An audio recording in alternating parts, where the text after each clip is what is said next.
Welcome to exam सहपाठी।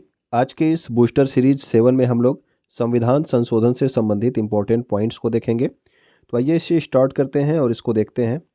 पहला point आपको ध्यान रखना है, संविधान संशोधन संबंधित जो प्रावधान है ये कहाँ पे दिए गए हैं। तो ये आपके भाग 20 में दिए गए हैं। ठीक है, तो संविधान संशोधन से संबंधित आपका भाग पूछा जाएगा तो वो कौन सा है, भाग 20 में संविधान संशोधन के प्रावधान किए गए हैं। अगला जो पॉइंट है वो है संविधान संशोधन की प्रक्रिया को किस देश के संविधान से लिया गया है। तो इसे लिया गया है दक्षिण अफ्रीका के संविधान से। ठीक है, तो संविधान संशोधन में जो आपकी प्रक्रिया है ये दक्षिण अफ्रीका के संविधान से लिया गया है। और जो संविधान संशोधन है ये किस अनुच्छेद के अंतर्गत आता है, तो अनुच्छेद 368 के अंतर्गत आपका जो संसद है इसको संविधान के किसी भी भाग में संशोधन की शक्ति प्रदान की गई है। तो याद रखना कि संविधान के किसी भी भाग में संशोधन की शक्ति प्रदान की गई है अनुच्छेद 368 के तहत। ठीक, और कौन कर सकता है ये संविधान संशोधन, तो ये संसद के द्वारा किया जाता है। ठीक, तो ये तीनों पॉइंट आपको क्लियर हो गए होंगे। अब देखते हैं कुछ इंपॉर्टेंट पॉइंट। सबसे पहला कि संविधान संशोधन जो है ये कितने प्रकार से होता है। तो ध्यान रखेंगे कि जो संविधान संशोधन है ये 3 प्रकार से किया जा सकता है।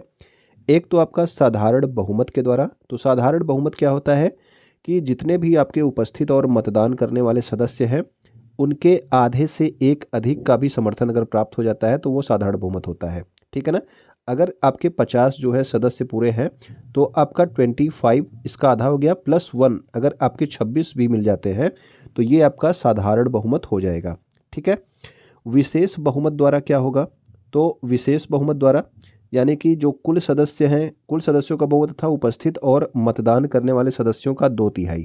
ठीक है, तो ये आपका क्या होता है, ये विशेष बहुमत होता है। यानी कि अगर मान लीजिए 60 सदस्य हैं तो 60 के आपके 2/3 अगर आपके हो जाते हैं, ठीक है, तो आपका ये आपके अगर 40 लोग जो है इसमें समर्थन कर देते हैं तो ये आपका विशेष बहुमत होता है जिसमें आपका 2/3 बहुमत की ज़रूरत पड़ती है।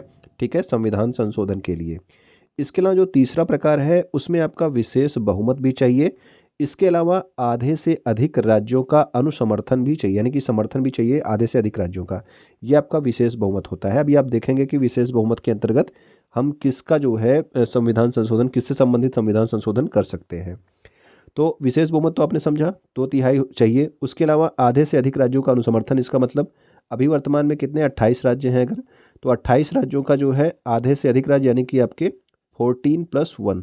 ठीक है, यानी कि 15 या उससे अधिक राज्य अगर समर्थन कर दे रहे हैं तो आपका ये संविधान संशोधन पूर्ण हो जाएगा।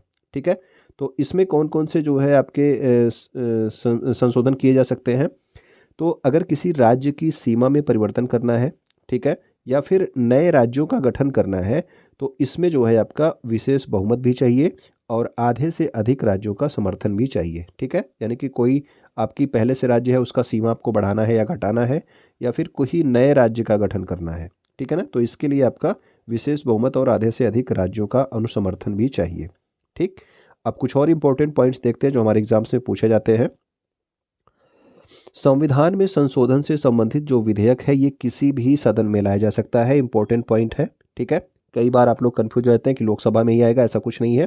जो संविधान में संशोधन से संबंधित जो विधेयक है, याद रखना ये किसी भी सदन में लाया जा सकता है। ठीक, अगर ये एक सदन से पारित करने के बाद, ठीक, यानी कि अगर मान लीजिए आपका लोकसभा में आया, ठीक, तो यहाँ से अगर पारित हो गया तो उसको जो है राज्यसभा में भेजा जाएगा और अगर राज्यसभा में पहले आया है तो यहाँ से पारित होने के बाद लोकसभा में उसे पारित होने के लिए भेजा जाएगा। ओके, तो याद रखेंगे एक सदन में पारित होने के बाद संविधान संशोधन विधेयक को दूसरे सदन में भेजा जाता है। ये भी आप पॉइंट याद रखेंगे। इसके अलावा अगर देखिए अगर दोनों ने पास कर दिया तो उसके बाद ये राष्ट्रपति के पास जाएगा और राष्ट्रपति उस पर अनुमति देने के लिए बाध्य है।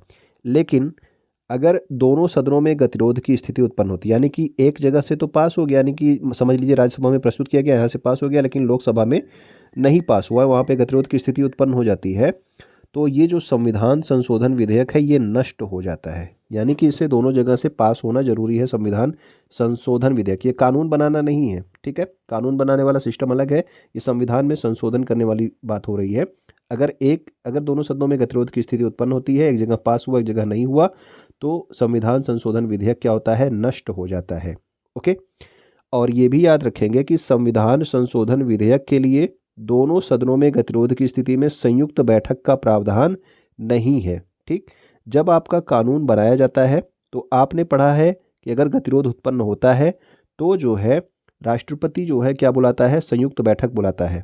ठीक, किस अनुच्छेद के तहत संयुक्त बैठक बुलाता है ये आप लोग कमेंट करके बताना मुझे।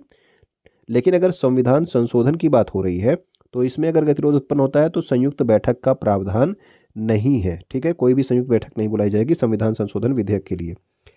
यदि दोनों सदनों के द्वारा संविधान संशोधन विधेयक को पारित कर दिया गया तो उसे राष्ट्रपति के पास भेजा जाएगा, यह भी आपको बताया गया। तो राष्ट्रपति इस पर अनुमति देने के लिए बाध्य है। ठीक, यानी कि बाध्य है। अगर आपका कानून बनाने वाला सिस्टम है तो कानून में आप देखते हो कि राष्ट्रपति जो है उसे जो है वीटो पावर का इस्तेमाल करके अपने पास रख सकता है, उसको रोक सकता है। लेकिन अगर संविधान संशोधन की बात हो रही है तो उसको जो है अनुमति देनी ही पड़ेगी। ठीक है, यानी कि अगर राज्यसभा और लोकसभा से वो आपका संविधान संशोधन विधेयक पास हो गया तो राष्ट्रपति को अनुमति देनी ही पड़ेगी। ठीक है, तो ये भी आप ध्यान रखना। और ये कब किया गया, तो ये जो है किया गया था 24वें संविधान संशोधन 1971 के द्वारा अनुच्छेद 368 में संशोधन किया गया और राष्ट्रपति को संविधान संशोधन विधेयक पर अपनी अनुमति देने के लिए बाध्य किया गया। ठीक है, तो ये याद रखना कि ये पहले से बाध्य वाला सिस्टम नहीं था, ये 24वें संविधान संशोधन 1971 में संशोधन किया गया था। 368 में संशोधन करके जो है राष्ट्रपति को संविधान संशोधन विधेयक पर अनुमति देने के लिए बाध्य किया गया।